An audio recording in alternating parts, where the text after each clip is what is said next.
কি ব্যাপার? ক্লাসের মধ্যে এমন করতেছো কেন? আর তুমি কে? তোমাকে তো চিনতে পারলাম না। ম্যাডাম, আমি এই কলেজে নতুন আসছি। আজকে কলেজে আমার প্রথম দিন।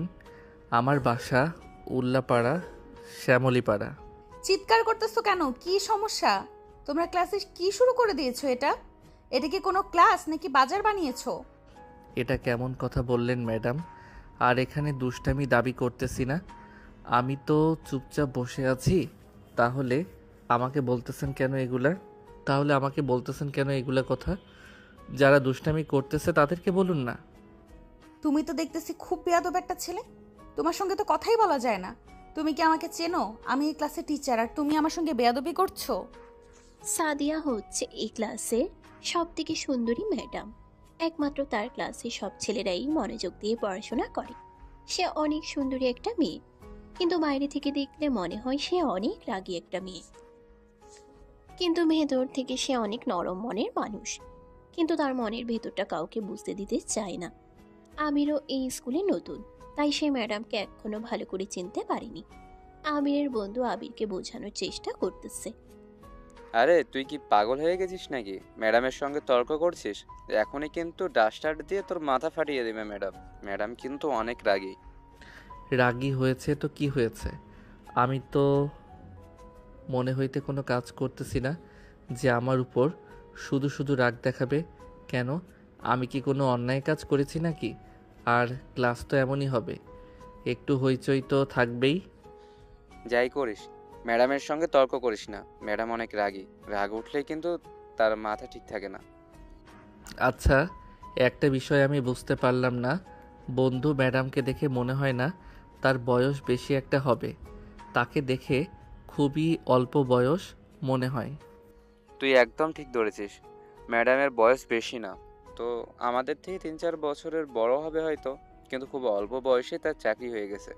তার ভাই ভাদারের একটু প্রভাব আছে তো। তারা অনেক ধনী, তাই তাদের চাকরি নিতে তেমন একটা প্রবলেম ফেস করতে হয় না। ও আচ্ছা, এই কথা। তাই তো বলি যে কলেজের ম্যাডামের এত টেম্পার হাই হয়ে থাকে কেন সব সময়? সব ছেলেরাই নাকি তাকে দেখে ভয় পায়, কিন্তু কই, আমি তো তাকে দেখে ভয় পেলাম না। তুই থাম তো বন্ধু, তুই নিজেও তো মার খাবি, আমাদেরও মার খাওয়াবি। যদি প্রিন্সিপাল স্যারের কাছে আমাদের বিষয়ে নালিশ দেয়, তাহলে কিন্তু আমাদের অবস্থা খারাপ হয়ে যাবে। বুঝতে পারতেছিস? তুই সেটা তর্ক করিস না, ম্যাডামের সঙ্গে চুপ করে থাক। আবির তার বন্ধুর কথায় চুপ হয়ে গেল, কিন্তু তার মনের মধ্যে অন্যরকম একটা হাওয়া বইতে শুরু করলো। যখনই শুনেছে ম্যাডামের বয়স অল্প, তখন থেকেই তার মনের মধ্যে কেমন যেন একটা শীতল হাওয়া বইতে শুরু করেছে। তবে এটা কিসের ইঙ্গিত সেটা এখনো বুঝতে পারেনি। এই ছেলে, এদিকে আসে। আমার একটা কথা আছে, আমার একটা কাজ আছে, করে দিতে পারবি? আরে আশ্চর্য ব্যাপার, আমি কি আপনার বাড়ির কামলা নাকি যে আমাকে এভাবে ডাকতেছেন? মনে হচ্ছে আমাকে টাকা দিয়ে কিনে নিয়েছেন। আর যদি কোনো কাজ করাতে চান তাহলে ভালো ব্যবহার করুন। তোর সঙ্গে তো এখন অনেক ভালো ব্যবহার করতেছি, কিন্তু তুই কিন্তু আমাকে চিনিস নাই। এখনো আমাকে দেখে কলেজের সব ছেলেরাই ভয় পায়, কিন্তু একমাত্র তুই দেখতেছি আমার মুখের উপরে কথা বলতেছিস। তোর সাহস অনেক, সেটা আমি ক্লাসরুমেই বুঝতে পেরেছি। আমি চাইলে তোর কি অবস্থা করতে পারি তুই জানিস? কি করবেন? আর খুব হলে প্রিন্সিপাল স্যারের কাছে আমার নামে নালিশ করবেন। এর থেকে বেশি আর কি করবেন? এই কথা বলে যে আবির হাঁটা শুরু করবে, তখনই পেছন থেকে তার গলাটা টান দিয়ে তাকে চেপে ধরলো ম্যাডামের। এরকম কাণ্ড দেখে আবির অনেক ভয় পেয়ে গেল। সে ভাবতেছে এখন যদি কেউ দেখে ফেলে তাহলে কি অবস্থা হবে তাদের। ম্যাডাম তার কলার ধরে আছে। সে অনেক রিকোয়েস্ট করতেছে ম্যাডামের কাছে, কিন্তু ম্যাডাম তো আর কোনো কথাই শুনছে না। আরে আরে ম্যাডাম, কি করতেছেন এগুলো? প্লিজ ছাড়েন আমাকে। এটা কিন্তু ঠিক করতেছেন না। আপনি যদি কেউ দেখে ফেলে তখন কি হবে বলেন? কলেজে আমার একটা মান সম্মান বলে কিছু আছে নাকি? সবার সামনে আমাকে এভাবে ছোট করবেন না প্লিজ। কিসের ছোট? তোকে আমি ক্লাসরুমে দেখেই বুঝতে পেরেছিলাম তুই অন্যরকম একটা ছেলে। তুই আমার সঙ্গে তর্ক করেছিস, তোর মধ্যে অনেক দম আছে, তোকে দেখেই বুঝতে পেরেছিলাম। এখন তোকে ছাড়বো না। কি করবি? চিৎকার করবি? আশ্চর্য ব্যাপার, আপনি আমার কলার ধরে আছেন কেন এভাবে? আমাদের যদি কেউ একটা রুমে এভাবে দেখে ফেলে তাহলে আমাদের কী ভাববে বলেন? আপনারও তো একটা মান সম্মান আছে। আপনি হলেন এই কলেজের স্বনামধন্য একজন ম্যাডাম, আর আপনি আপনার স্টুডেন্টের কলার ধরে দাঁড়িয়ে আছেন। এটা কেমন দেখায় বলেন? তুই চিৎকার কর, সমস্যা নেই, দেখি কার লজ্জা বেশি আর কার লজ্জা কম। তখনই ম্যাডামের থেকে নিজেকে ছাড়িয়ে নিয়ে দৌড় দিয়ে চলে গেল। আবির আবার অনেক ভয় পেয়ে গেছিল। সে আশেপাশে দেখতেছে কেউ তাদেরকে এইভাবে একটা রুমে দেখে ফেলেনি তো। এদিকে সাদিয়া বিষয়টা এনজয় করতেছে। তার ওই মুখের মিষ্টি হাসি দেখে মনে হচ্ছে সে আবিরের প্রেমে পড়ে যাচ্ছে একটু একটু করে, তার কাছে যেতে চাচ্ছে। কিন্তু তার এই ধরনটা ভিন্ন, যে ধরনটা আবির একদমই পছন্দ করতেছে না। কিন্তু সাদিয়া এই বিষয়টা এনজয় করতেছে। কি হলো রে? কই থেকে এরকম দৌড়াতে দৌড়াতে আসতেছিস? মনে হচ্ছে তোকে কোনো কুকুর দৌড়ানি দিয়েছে। এভাবে হাঁপাচ্ছিস কেন? আর বলিস না বন্ধু, অনেক কাহিনী। এখন এই বিষয়ে কিছু বলবো না, অন্য এক সময় বলবো। একটা প্রেমের গন্ধ পাচ্ছি মনে হচ্ছে। প্রেম টেম করে ফেললি নাকি? আবার নাকি কেউ প্রস্তাব দিল তোকে? অবশ্য তোকে কেউ প্রেমের প্রস্তাব দিলে আমি অবাক হব না, কারণ তুই তো অনেক স্মার্ট একটা ছেলে। তোর সঙ্গে মেয়েরা অবশ্যই প্রেম করতে চাইবে। এসব কথা বলিস না তো বন্ধু, এখন পড়াশোনার বয়স। এখন এইসব প্রেম প্রীতি করে কী লাভ বল? পড়াশোনায় ফোকাস করতেছি। প্রেম টেম আমার দ্বারা হবে না, বুঝতে পেরেছিস? তোর চোখ মুখ বলে দিচ্ছে যে তোর মনের মধ্যে কোনো একটা ঝড় বয়ে যাচ্ছে।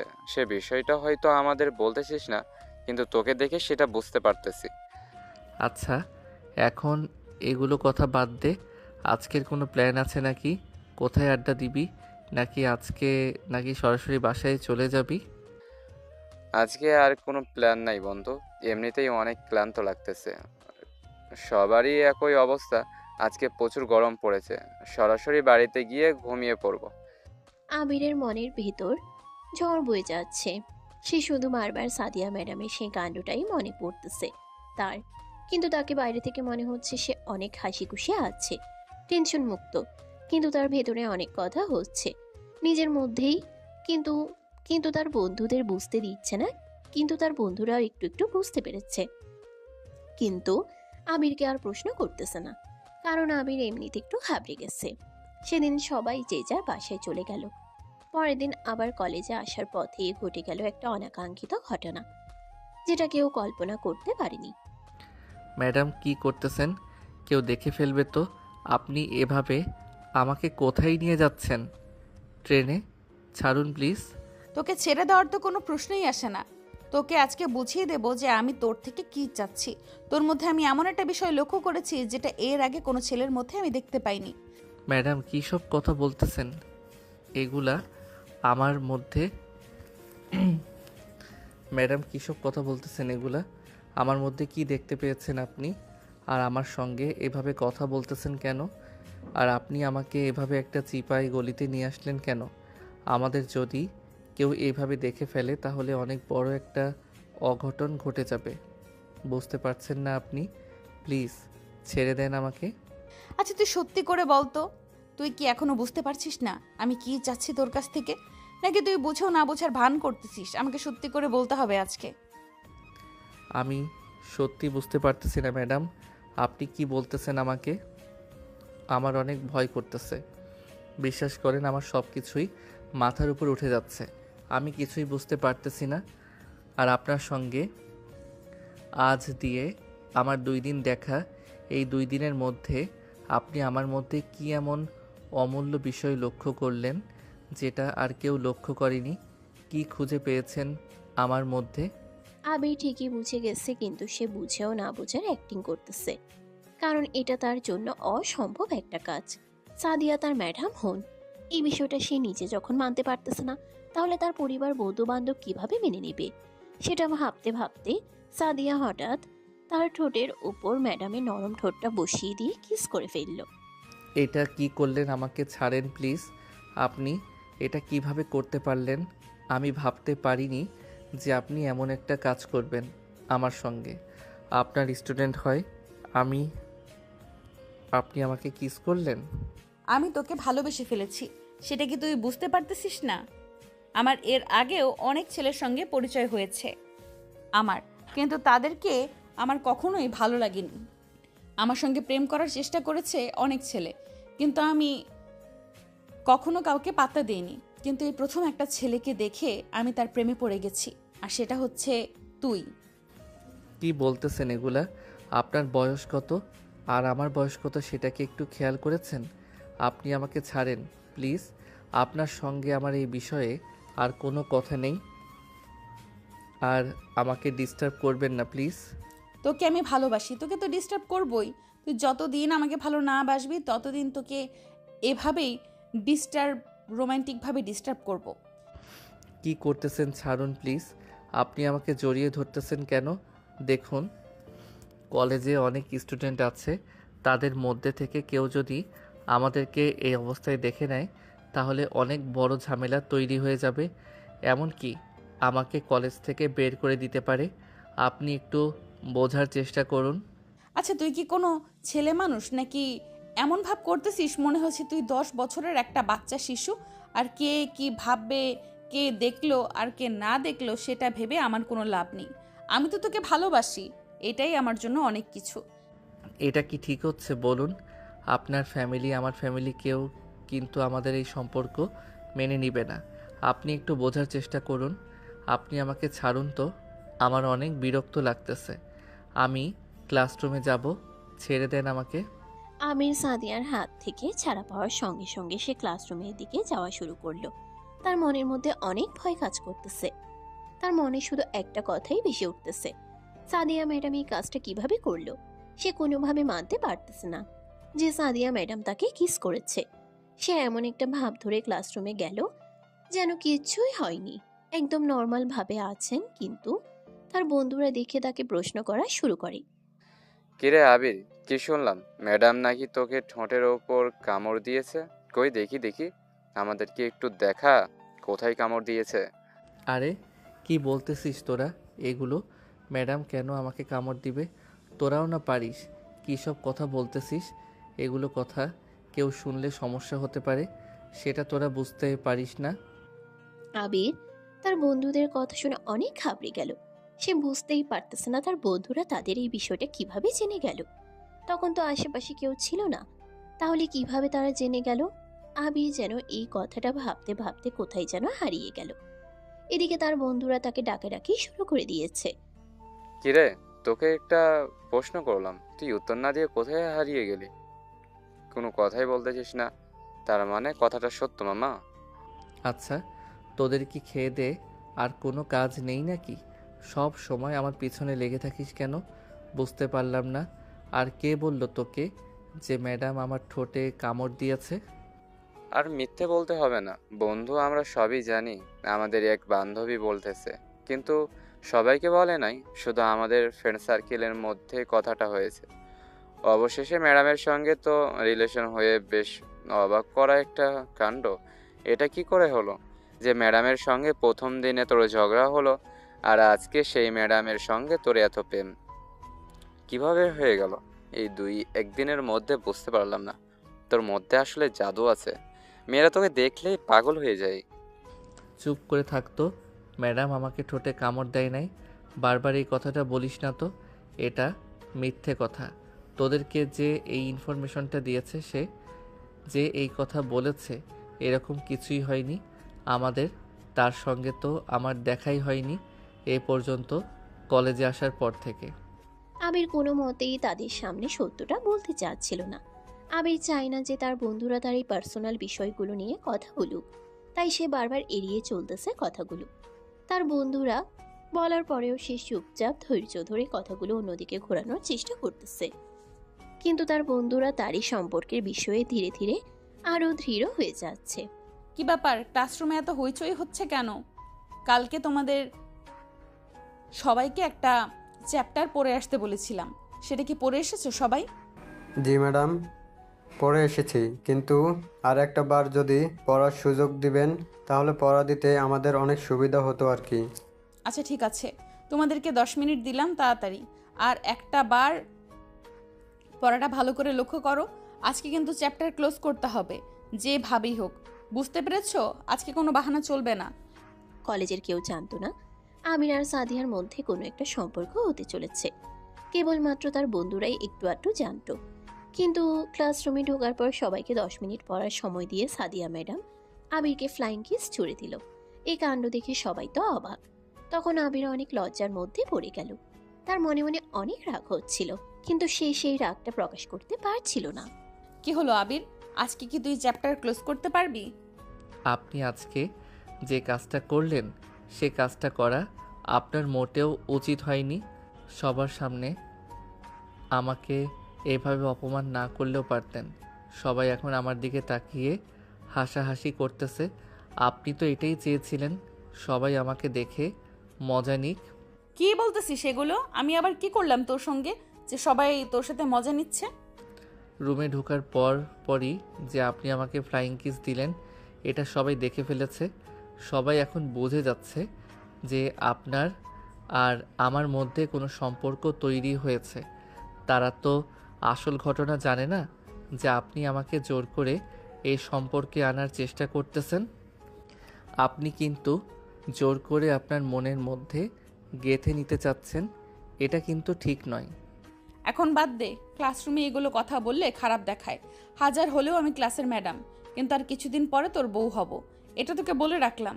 তোকে তো আমি বিয়ের করেই ছাড়বো, তারপর তোকে আসল টিউশন করাবো। তখন বুঝতে পারবি আমি কেমন রোমান্টিক একটা মেয়ে, তোর মতো এত আনরোমান্টিক না। আবির অনেক চেষ্টা করার পরেও ঘটনাটা চাপিয়ে রাখতে পারল না। আজকে তার ম্যাডামের অনাকাঙ্ক্ষিত ঘটনার কারণে সবাই জেনে গেল তাদের মধ্যে কোনো না কোনো সম্পর্ক চলতেছে। এতক্ষণ তো সবাই ধোঁয়াশার মধ্যে ছিল, কিন্তু এখন সবাই চোখের সামনে প্রমাণ পেয়ে গেছে যে তাদের মধ্যে প্রেমের সম্পর্ক রয়েছে। কিন্তু কেউ তো জানে না সে প্রেমের সম্পর্কটা এখনো একতরফা ভাবেই রয়ে গেছে। এখনো আবির ম্যাডামের সেই প্রেমের সাড়া দেয়নি। ক্লাস শেষ করে সাদিয়া অফিস রুমে চলে গেল। এই কথাগুলো পুরো কলেজের সবার কানে কানে চলে যেতে শুরু করলো। কথাটা প্রিন্সিপাল রুমেও চলে গেছে, তাই সাদিয়াকে প্রিন্সিপাল ডেকেছে এই বিষয়ে কথা বলতে। কি ব্যাপার সাদিয়া, এগুলো কি শুনতেছি? আমাদের কলেজে তো একটা রেপুটেশন আছে, তুমি কি সেই রেপুটেশনটা নষ্ট করতে চাচ্ছ? তোমার থেকে ছোট্ট একটা ছেলের সঙ্গে নাকি তুমি রিলেশন করেছো, এটা কি সত্যি? কে বলল আপনাকে? তার নামটা একবার আমাকে বলুন। আর এটা কেমন কথা বললেন আপনি? আপনি প্রিন্সিপাল বলে আমার পার্সোনাল ব্যাপারে কোনোভাবেই কথা বলতে পারেন না। এই রাইটস আপনাকে কেউ দেয়নি, এটা আমার ব্যক্তিগত ব্যাপার। এখানে আপনার কথা বলাটা মোটেও উচিত হয়নি। এটা তুমি কেমন কথা বললে সাদিয়া? আমি এই কলেজের প্রিন্সিপাল, এই কলেজের রেপুটেশন তো আমি নষ্ট হতে দিতে পারি না। কাল যদি কিছু অঘটন ঘটে যায় তখন সব দায়ভার তো আমার কাঁধে এসে পড়বে। তো আমি বলবো না, কে বলবে তোমাদের এই কথা? দেখুন, আমার পার্সোনাল বিষয়ে আপনারা কথা না বললে আমি খুশি হব। এটা আমার ব্যক্তিগত বিষয়। আর একটা ঘটনার সত্যতা যাচাই না করে এইভাবে ডেকে নিয়ে আসা কোনোভাবেই উচিত হয়নি। আশা করব আপনি এরপর থেকে আমার সঙ্গে এরকম ব্যবহার করা থেকে বিরত থাকবেন। আমার পার্সোনাল বিষয়ে আপনারা কেউই নাক গলাবেন না, আমি আশা করতেছি। প্রিন্সিপাল স্যারের সঙ্গে সাদিয়ার এরকম ব্যবহারেই বলে দিচ্ছে সে আবিরের বিষয়ে কতটা সিরিয়াস।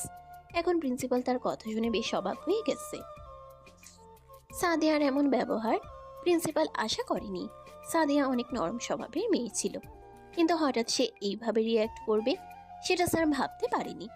কিন্তু সাদিয়ার এত মেজাজ খারাপ হওয়ার পিছনে হয়তো কোনো কারণ লুকিয়ে আছে, যেটা এখনো সবার সামনে আসেনি, তবে খুব শীঘ্রই সামনে আসতে চলেছে। কিরে, তখন থেকে ঠিকই বলছি যে ম্যাডামের সঙ্গে নাকি তোর কোনো সম্পর্ক হয় নাই, কিন্তু ক্লাসরুমে তো সব প্রমাণ হয়ে গেল। এখন কি নতুন করে মিথ্যা কথা বলবি? দেখ বন্ধু, যেটা তোরা দেখেছিস এটা মোটেও সেরকম কিছু না। তোরা শুধুই এগুলো ভাবতেছিস, এরকম কিছুই হয়নি। ম্যাডাম হয়তো ফাইজলামো করে এরকম একটা কাণ্ড ঘটিয়েছে। সব বিষয়ে এত সিরিয়াস হলে কেমনে হবে বলতো? এখন এগুলো কথা বাদ দে প্লিজ। আজকে তো বৃহস্পতিবার, কালকে তো ছুটি। তাহলে কালকে কোনো ঘোরার প্ল্যান থাকলে আমাকে জানাস। আজকে আমি একটু ক্লান্ত হয়ে গেছি, তাড়াতাড়ি বাসায় চলে যাব। এখন তো বাসায় যাবি? মন তো অনেক ভালো, ম্যাডামের ঠোঁটের কামড় মেরেছে। যা বাড়িতে গিয়ে ওই ঠোঁট ধুয়ে পানি খা, দেখবি অনেক ভালো লাগবে। আর ম্যাডামকে নিয়ে এখন শুধু স্বপ্নই দেখিস, আবার দেখিস আমাদের যেন ভুলে যাস না। ধুর, তোদের সঙ্গে আর কথাই বলবো না, শুধু উল্টাপাল্টা কথা বলিস, বারবার একই কথা বলে মেজাজটাই খারাপ করে দিলি। থাক, বাসায় গেলাম, কালকে আমি বের হব না তোদের সঙ্গে, শনিবারে দেখা হবে। আজকে আমি গেলাম, ভালো থাকিস তোরা সবাই। কিরে, তোরা কেউ কিছু বুঝতে পারলি? স্বাধীন হঠাৎ এত রেগে যাওয়ার কারণটা কি হতে পারে? এই ঘটনাটা যদি মিথ্যা হতো তাহলে আবির এত রেগে যেত না। আমার মনে হচ্ছে এটার মধ্যে অনেক বড় রহস্য লুকিয়ে আছে, যা ধীরে ধীরে উন্মোচন হচ্ছে সবার সামনে। আর একটু সময় নিই, দেখো সব কিছু সবার সামনে ক্লিয়ার হয়ে যাবে। কিন্তু মনে হচ্ছে আবির অনেক রেগে আছে, ওর সঙ্গে এসব বিষয়ে কথা বলা ঠিক হবে না। তার থেকেও বাসায় চলে যাক। তোরা একদম ঠিক কথা বলেছিস। সারাদিনই একই কথা শুনে শুনে ওর মেজাজ হয়তো খারাপ হয়ে গেছে। থাক, ওকে ওকে আর ডাকতে হবে না, ও বাসায় যা গিয়ে রেস্ট করুক। শনিবার তো দেখা হচ্ছে। আবিরের কথা শুনে বোঝা যাচ্ছে সে তার ম্যাডামের উপর কতটা বিরক্ত হয়ে গেছে। তার ম্যাডামের এরকম ব্যবহার সে আর সহ্য করতে পারতেছে না। সে প্রচণ্ড পরিমাণে বিরক্ত হয়ে গেছে তার ম্যাডামের উপরে। এদিকে সাদিয়া যেন তার পিছনে ছাড়তে রাজি নয়। সে হাল ছাড়ছে না, সে আবিরকে বিয়ে করে ছাড়বে। কিন্তু আবির তাকে দেখলে এখন বিরক্ত অনুভব করছে। কিন্তু আবিরের বাইরের রাগান্বিত চেহারাটা দেখে মনে হতে পারে সে হয়তো অনেক বেশি পরিমাণে রেগে আছে। কিন্তু তার মনের ভিতর অন্য একটা কথা ঘুরপাক খাচ্ছে, কিন্তু সেই কথার উত্তর আবির নিজেও জানে না। সে বাসায় গিয়ে খাওয়া দাওয়া না করে সে যে ঘুমিয়ে পড়েছে, তাকে খাবার জন্য ডাকার পরেও সে উঠে নাই। শুক্রবারে বেলা 12টায় আবির ঘুম থেকে উঠেছে। সেটা একটা দুঃস্বপ্ন দেখে লাফিয়ে উঠেছে। সাদিয়াকে নিয়ে সে একটা স্বপ্ন দেখেছে, যে সাদিয়াকে সে বিয়ে করে তার ঘরে বউ করে তুলেছে। এটা দেখে সে লাফ দিয়ে উঠেছে। সে এই স্বপ্নটা দেখে ঘেমে একাকার হয়ে গেছে। কি রে সাদিয়া, কি শুনলাম আমি? ঘটনাটা কি সত্যি নাকি? তুই নাকি তোর একটা স্টুডেন্টকে প্রপোজ করেছিস, আবার তাকে নিয়ে আড়ালে গিয়ে কিস করেছিস শুনলাম। ঘটনাটা কি সত্যি? তুই তো জানিস রে, আমি সোজা সাপটা কথা বলতে পছন্দ করি। ওই ছেলেটাকে দেখার পর থেকে আমার মনের মধ্যে অন্যরকম একটা অনুভূতি কাজ করতেছে। আমার মনে হচ্ছে যে ওই ছেলেকে আমার জন্যই তৈরি করেছে। ওকে প্রথম দিনই দেখার পর থেকে আমি ভালোবেসে ফেলেছি, তাই ওকে পটানোর চেষ্টা করতেছি, কিন্তু কোনো মতেই কাজ হচ্ছে না। বলিস কি?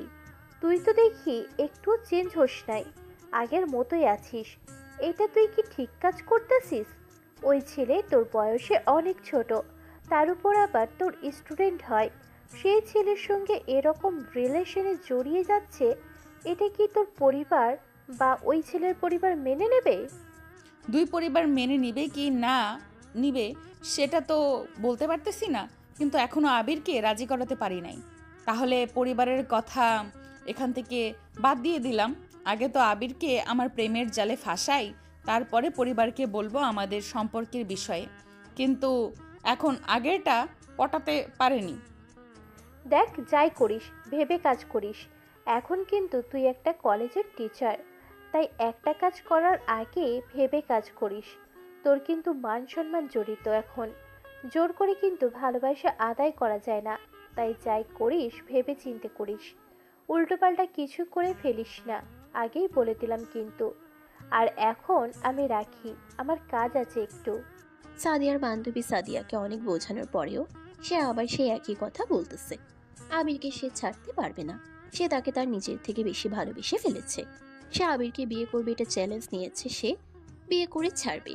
কিন্তু সাদিয়ার বান্ধবী তাকে সাবধান করে দিল যে সে এখন একটা কলেজের ম্যাডাম, সব কাজ এখন তার করা যাবে না, তার ভেবে চিনতে কাজ করতে হবে। সেটা তাকে স্মরণ করিয়ে দিল। কিন্তু সাদিয়া তো নাছর বান্দি, সে তো কোনোভাবেই আবিরের পিছু ছাড়তে রাজি নয়। হ্যালো বন্ধু, কিরে কী অবস্থা? কোথায় তোরা?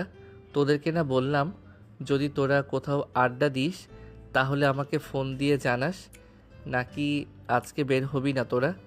যদি বের না হোস সেটা আমাকে বলে দে, তাহলে খাওয়া দাওয়া করে আমি এখন ঘুমিয়ে পড়ব। আমার শরীরটা অনেক ক্লান্ত, কিছুদিন যাবৎ হলো ঠিকমতো ঘুমাতে পারি না, অনেক টেনশন মাথার মধ্যে ঘুরপাক খাচ্ছে। শুধু যা বলবি তাড়াতাড়ি বল। না বন্ধু, আজকে বের হব না, আমার একটু বাসায় কাজ আছে তো। আব্বু এখন যেতে দিবে না, কাজ শেষ করে সন্ধ্যা হয়ে যাবে, তাই আজকে আর দেখা করা হবে না। কালকে কলেজে গিয়ে দেখা করব, সমস্যা নেই। আমার সঙ্গে কি তোর কোনো দরকারি কথা আছে? উম, নাকি যদি কোনো কথা থাকে তাহলে এখনই বলতে পারিস।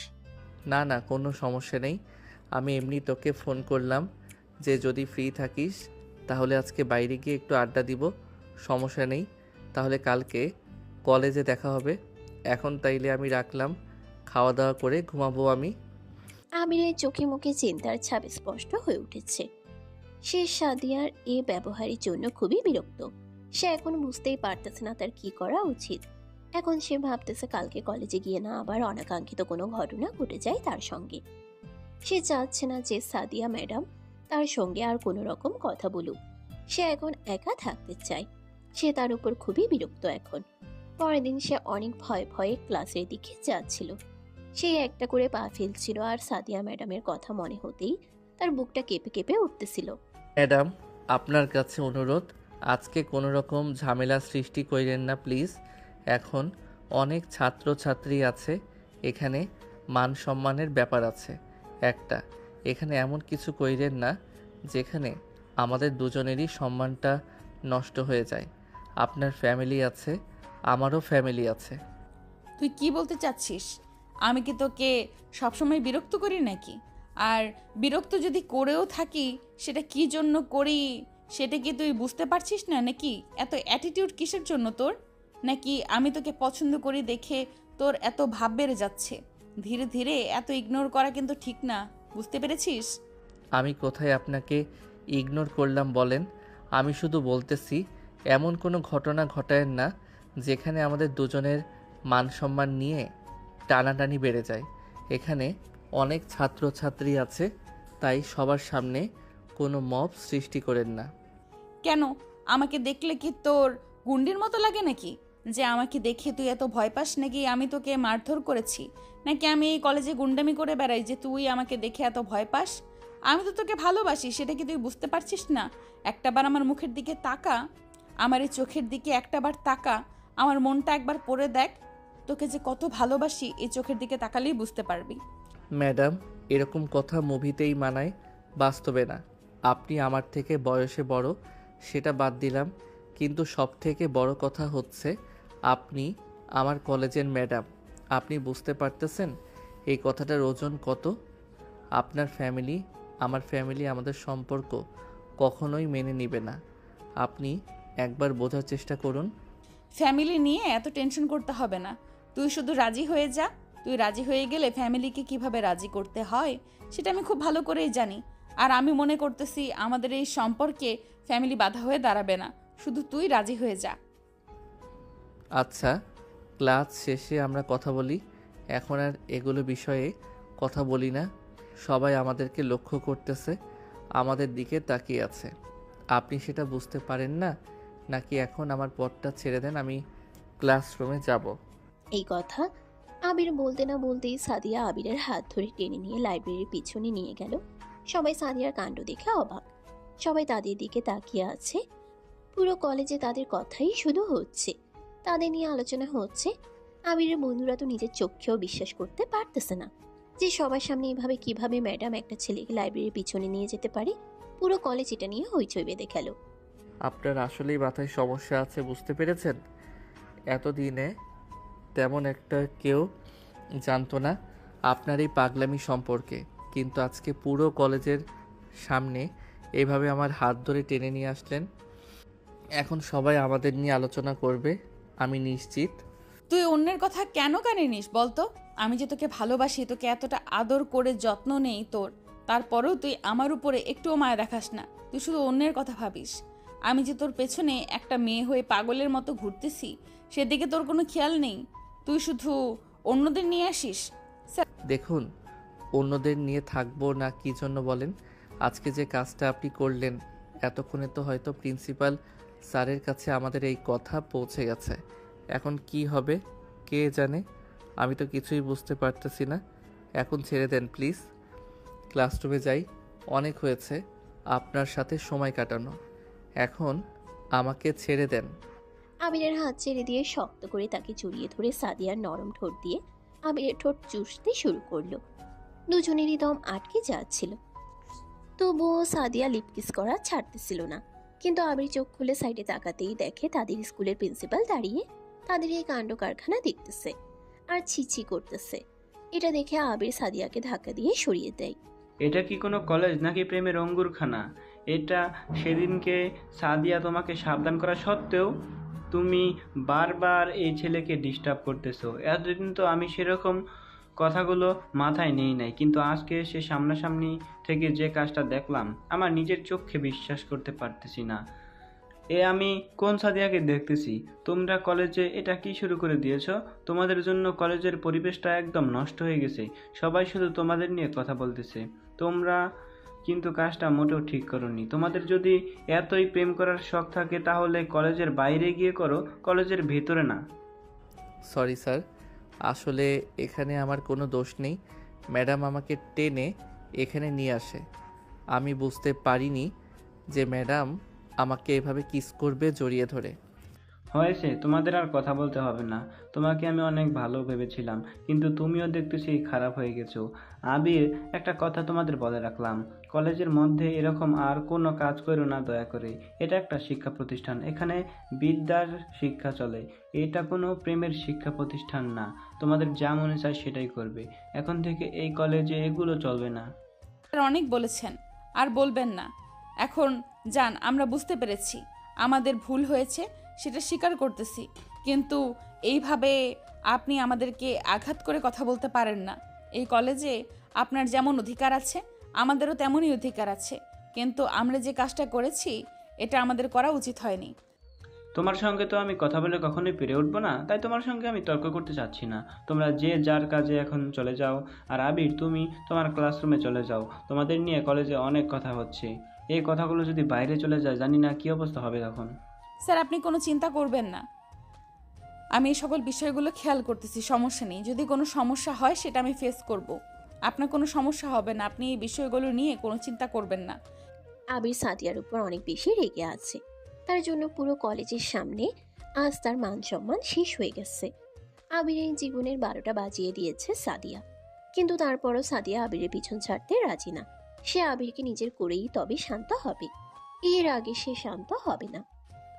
কিরে বন্ধু, আজকে তো পুরো কলেজের সামনে তোদের ভালোবাসার সম্পর্ক সবার সামনে উন্মোচন হয়ে গেল। এখন তো সবাই তোদের এই প্রেমের সম্পর্কে জেনে গেল। এটা কিন্তু আশা করিনি।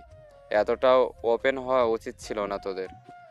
বিশ্বাস করো বন্ধু, আমি সাদিয়া ম্যাডামকে একদমই পছন্দ করি না। সে আমার সঙ্গে জোরপূর্বক এরকম কাজ করতেছে। আমি অনেক সহ্য করেছি, আর সহ্য করব না আজকে। আর একটাবার যদি দেখা হয় তাহলে আজকে সত্যি করে বলে দেব যে তাকে আমার একদম পছন্দ হয় না। এরকম কিছু বলা কিন্তু ঠিক হলো, সরি, এমন কিছু বলা কিন্তু ঠিক হবে। যেহেতু সে তোকে ভালোবাসে, তাই তাকে এরকমভাবে কষ্ট দেওয়া ঠিক হবে না। তুই একটু অপেক্ষা কর, সময় নে, তারপরই সব বুঝতে পারবে। এখন তো উত্তেজনা, সময় তোর অনেক রাগ হয়ে গেছে, সেটা বুঝতে পারতেছি। তাই এখন ধৈর্য সহকারে কাজ করতে হবে। অনেক ধৈর্য ধরেছি, আর কত বলো? এভাবে কি আর জীবন চলে? কতক্ষণ এভাবে সহ্য করে থাকা যায়? আমি আর পারতেছি না বন্ধু, হারিয়ে গেছি ম্যাডামের যন্ত্রণায়। আমি ঠিকমতো খেতে পারি না, ঠিকমতো ঘুমাতে পারি না, আমার কোথাও শান্তি নেই। আগে কলেজে আসলে অনেক ভালো লাগতো, তোদের সঙ্গে আড্ডা দিতাম, ঘুরতাম, খাওয়া দাওয়া করতাম, কিন্তু এখন কলেজে আসতে মন চায় না। কলেজ এখন আমার কাছে জাহান্নামের মতো লাগে। আমার আব্বু আম্মু আমাকে নিষেধ করেছিল এই কলেজে ভর্তি না হতে।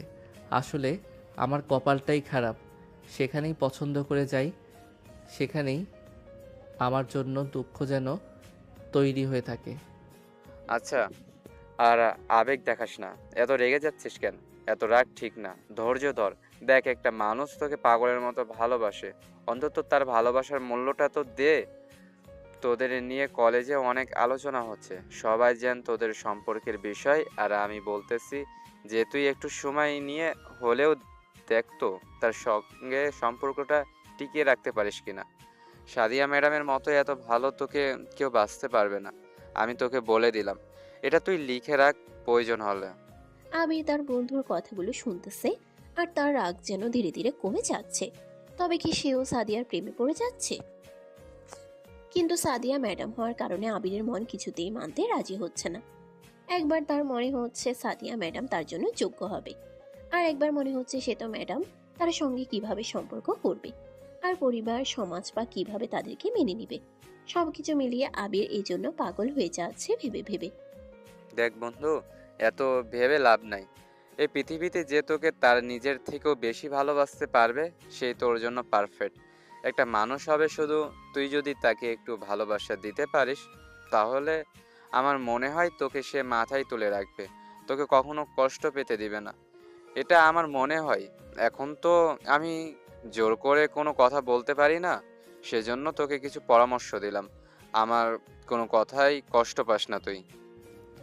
আরে কী সব কথা বলতেছিস তুই? কষ্ট কেন পাবো বলতো? তুই আমার বন্ধু, তুই যদি আমাকে সঠিক কোনো পরামর্শ না দিস কে দেবে বল? কিন্তু বন্ধু, আমার তো শুধু চিন্তা হচ্ছে যে আমার পরিবার জানতে পারে আমি আমার কলেজের ম্যাডামের সঙ্গে রিলেশন করেছি, তখন তারা কি অবস্থা করবে আমাকে, আবার তাদেরই কি অবস্থা হবে কিছুই বুঝতে পারতেছি না। সব কিছু যেন আমার এলোমেলো হয়ে যাচ্ছে, কোনো কিছুই গুছিয়ে নিয়ে আসতে পারতেছি না। একবার মনে হচ্ছে ভালো হবে, আর একবার মনে হচ্ছে না অনেক খারাপ হবে। কোনটা করব আমি নিজেও বুঝতে পারতেছি না। কি ব্যাপার, আজকে হঠাৎ তুই আমার কলেজে আসলি? কি ব্যাপার, কোনো সমস্যা হয়েছে নাকি? না, কোনো সমস্যা হয়নি, কিন্তু আমি শুনতে পারলাম কিছুক্ষণ আগে নাকি কলেজের অনাকাঙ্ক্ষিত একটা ঘটনা ঘটে গেছে। আর সেই ঘটনাটা নাকি তুই ঘটিয়েছিস। তোকে তো আমি বলেছিলাম যাই করবি ভেবে চিন্তে করিস, তাই বলে কলেজের সবার সামনে এই কাণ্ডটা করে বসলি। সবার সামনে এখন তোর মান সম্মানটা নষ্ট করে ফেললি। এটা তোর করা মোটেও উচিত হয়নি। বিশ্বাস কর বান্ধবী, আমি ওই কাজটা করতে চাইনি, কিন্তু আবিরের সঙ্গে কথা বলতে বলতেই রেগে ওকে টেনে নিয়ে গেছিলাম লাইব্রেরির পিছনে। আমি বুঝতে পারিনি যে কি কাজ করতেছি, এটা নিয়ে কত আলোচনা হতে পারে সেগুলো আমার মাথায় আসেনি বান্ধবী। তুই একটু আমাকে বিশ্বাস কর। দেখ সাদিয়া, যদি তুই মন থেকে ওই ছেলেটাকে এত ভালোবেসে ফেলেছিস, তাহলে অল্প সময়ের মধ্যে ওই ছেলেটার সাথে বিয়ে সেরে নে। আর শুধু ওই ছেলেটা রাজি হলে হবে না তো, ওর তো একটা পরিবার আছে, ওর পরিবারকে আগে রাজি করাতে হবে। তারপর তো এখন দেখ, এমন কোনো কাজ আর কলেজে করিস না যেটার জন্য সবার মান সম্মান নিয়ে টানাটানি পড়ে যায়। এখন থেকে একটু ভেবেচিন্তে কাজ করার চেষ্টা করিস। বুঝতে পারছিস তো আমার কথা? হ্যাঁ, তোর কথা আমি বুঝতে পেরেছি। আশা করতেছি এমন কোনো ঘটনা ঘটবে না। এখন আমি খুবই সাবধানতার সঙ্গে চলাচল করব। এখনও তো আবিরই আমার প্রেমে সাড়া দেয়নি, তাহলে ওর ফ্যামিলির সঙ্গে কিভাবে কথা বলবো বল? আগে আবিরকে আমার প্রেমে রাজি করায়নি, তারপরে তো ফ্যামিলির কথা ভাববো নাকি? আচ্ছা ঠিক আছে, তাহলে আমি এখন আসলাম। আর ওই ছেলের সঙ্গে ভালো করে কথা বল। এখন যদি ওই ছেলে রাজি না হয়, তাহলে আর বেশি জোর করিস না।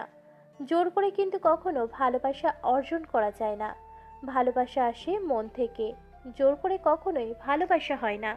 সাদিয়ার বান্ধবী রয়া একটা কথা যেন সাদিয়ার মনে দাগ কেটে গেল। আসলে এই জোর করে কখনোই ভালোবাসা অর্জন করা যায় না। ভালোবাসা আসে মন থেকে। যদি কেউ মন থেকে ভালোবাসতে পারে, সে ভালোবাসা মন থেকে কখনোই মোছা সম্ভব হয় না। ভালোবাসা তো আর 1-2 দিনের জন্য নয়, ভালোবাসা সারা জীবনের জন্য।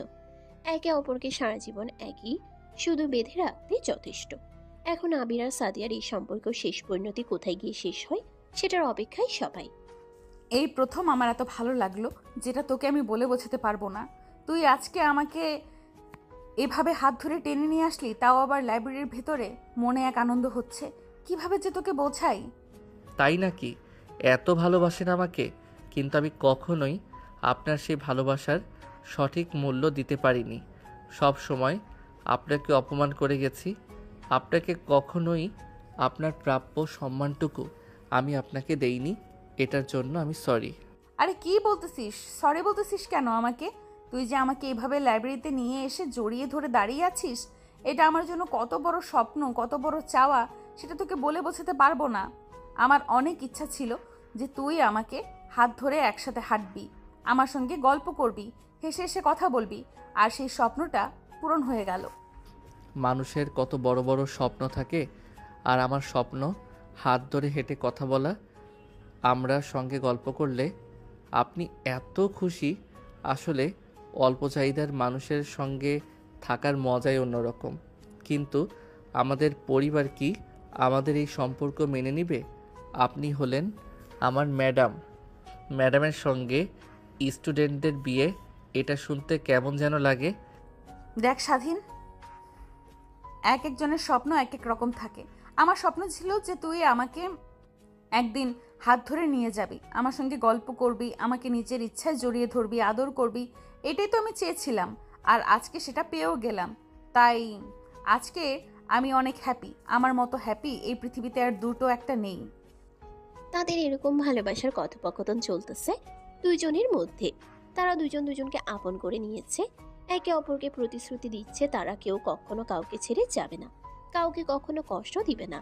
হঠাৎ এর মধ্যেই ঢুকে গেল সেই কলেজের ইংলিশ টিচার লাইব্রেরিতে ঢুকে দেখে আবির আর সাদিয়া একজন আরেকজনকে জড়িয়ে ধরে দাঁড়িয়ে আছে। সেটা দেখে সে তেলে বেগুনে জ্বলে উঠেছে। তারপরে শুরু হলো তাদের মধ্যে কথা কাটাকাটি। কি ব্যাপার সাদিয়া, তোমার কি কোনো লজ্জা শরম নেই নাকি? এটা একটা লাইব্রেরি, এখানে এসেও কি তোমার এরকম ঘৃণিত কাজ করতে হবে?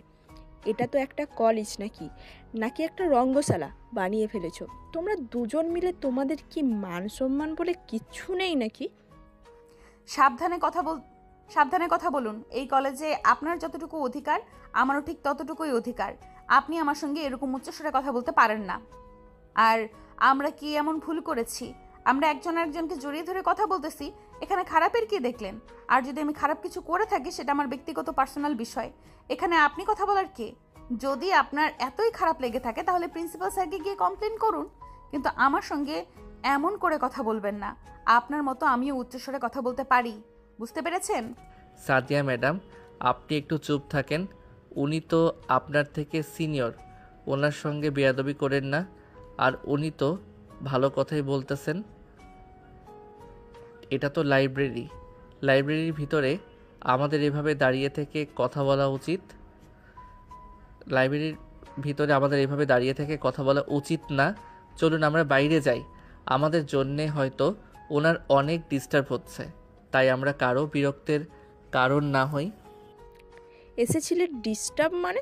তোমরা তো এখানে অনৈতিক কাজ করতেছো, আবার বলতেছো ডিস্টার্ব, খারাপ কাজ করতেছো তোমরা। আর আমি একটা কথা বলে রাখছি, দেখো সমস্যা হয়ে গেছে তোমাদের এসব খারাপ কাজে। তোমরা খারাপ জায়গায় গিয়ে করো, এরকম জায়গায় না, বুঝতে পেরেছো তো? এখানে যদি আবির না থাকতো তাহলে আপনার অবস্থা খারাপ করে দিতাম। আজকে আপনি আমাকে চেনেন না, আপনি কার সঙ্গে এসে উচ্চস্বরে কথা বলতেছেন? আপনাকে কিছু বলতেছি না দেখে কি আপনি মাথায় উঠে গেছেন নাকি? আপনি আমার সঙ্গে এইভাবে উচ্চস্বরে কথা বলতে পারেন না। আপনি আমাকে চেনেন আমি কে? আপনাকে কলেজ থেকে বের করে দিতে আমার 10 মিনিট সময় লাগবে না, বুঝতে পেরেছেন? সাদিয়া আর ইংলিশ ম্যাডামের এরকম তর্ক চলছিল, কিন্তু সাদিয়া ইংলিশ ম্যাডামের সঙ্গে বেয়াদবি করে বসে তাকে একটা বই ছুঁড়ে মারে, যেটা দেখে আবিরের অনেক খারাপ লাগে। তার মাথায় যেন রক্ত চেপে যায়। সে রাগ কন্ট্রোল করতে না পেরে সাদিয়াকে এসে কষে একটা চড় মেরে দেয়। সে চড়টা মারার পরপরই আবির লাইব্রেরি থেকে বের হয়ে চলে যায়, আর সাদিয়াও কান্না করতে করতে লাইব্রেরি থেকে বের হয়ে বাসার দিকে চলে যায়। এই কথা কাটাকাটি আর ছোট্ট একটা বিষয়ের জন্য তাদের মধ্যে দূরত্ব বেড়ে গেল। সবে মাত্র তারা একজন আরেকজনের কাছে আসতে শুরু করেছিল, এর মধ্যেই তাদের দূরত্ব তৈরি হয়ে গেল। তাদের মধ্যে কথা বন্ধ হয়ে গেল, অনেক দিন হয়ে গেছে তারা একজন আরেকজনের সঙ্গে কথা বলে না, দেখা হয় না। কি ব্যাপার বন্ধু, অনেক দিন পর কলেজে আসলি? তোর তো দেখাই পাওয়া যায় না, ফোন দিলে ফোন ধরিস না, আবার কলেজেও আসিস না। কি হয়েছে বলতো? সেদিনকার ওই ঘটনার পর থেকে আর কলেজে আসিস না। আমার অনেক খারাপ লাগতেছে বন্ধু। সেই দিন ম্যাডামকে চড় মারার পর থেকে আমি শুধু আফসোস করে যাচ্ছি, কেন যে তাকে চড়টা মারলাম। আমার এই কাজটা করা একদমই উচিত হয়নি। ম্যাডাম আমার এই কাজে হয়তো অনেক কষ্ট পেয়েছেন। কষ্ট মানে? তুই যেদিন তাকে চড় মেরেছিলি সে তার পরের দিন থেকে আর কলেজে আসে না। শুনলাম সে নাকি কলেজে রিজাইন দিয়ে চলে গেছে, কিন্তু কোথায় গেছে কেউ জানে না। তার ফোন নাকি বন্ধ, তার সঙ্গে তার পরিবারের নাকি যোগাযোগ নেই, কেউ তার সম্পর্কে কিছুই জানে না। কি বলতেছিস এগুলা? আমার এই একটা ভুলের জন্য এত বড় শাস্তি দিয়ে গেল আমাকে। এখন কিভাবে আমি তাকে খুঁজে বের করব এই এত বড় শহরের মধ্যে?